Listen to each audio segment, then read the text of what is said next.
When we first established 343, we spent a lot of time thinking about what stories we wanted to tell. Bounding the universe, what's the first story we wanted to tell, what's the last story we wanted to tell within a timeline. The story that 343 was most excited about was Master Chief. It's the 10th anniversary of Halo. We're like, okay, we kind of have to do this at this point. It just makes a ton of sense. We are announcing at E3 this year Halo Combat Evolved Anniversary. And we're announcing Halo 4, which is the first in the new trilogy of Halo games. I think for most people, Halo 1 is the quintessential Halo. Not only did Bungie nail the controls for an FPS on a console, but they also told story in the most compelling way that it's ever been told in an FPS at that time. A couple of years ago when we first started building the recipe for what would go into it, we had to put in a huge amount of thought into do we split up the multiplayer from the single player?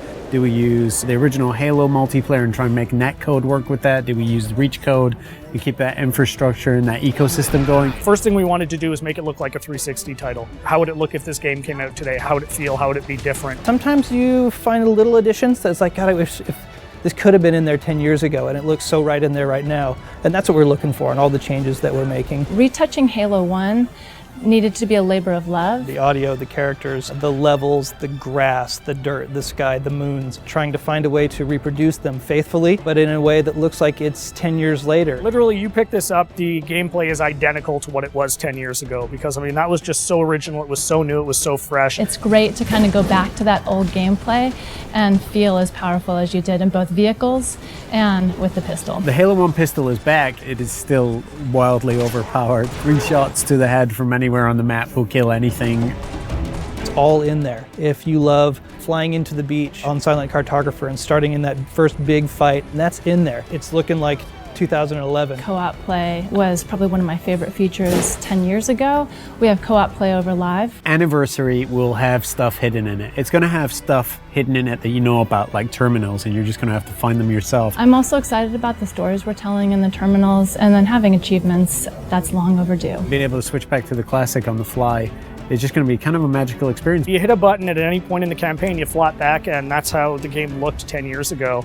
It's just great from a history standpoint to just look at it and go like, oh wow, my God, this is the game I remember. It feels like a modern game. It feels like an FPS that came out yesterday. It does not feel 10 years old. So we didn't touch the gameplay, but it's amazingly beautiful now. You look up in the sky and you see the Halo ring and you see the mountains and you're like, I've never been someplace like this before. And I feel that again now, seeing it. I mean, I feel it like I did 10 years ago. The beauty of this is this time on Xbox Live, you can just get back together with the same old crew and the same old posse, and I think virtual pizza parties are going to be the order of the day. It's super exciting to finally be able to talk about what we've been working on for the last years. Just reliving the Halo 1 campaign. For most people, the overall experience is going to be pretty incredible. We get Halo, we respect Halo, we appreciate it, and we're going to do right by it. What we're going to see at E3 is just going to be a first taste of that. I'm looking forward to being able to dish out a little bit more in the months to come. At PAX this August, we have Halo Fest, where you'll hear more about Halo 4,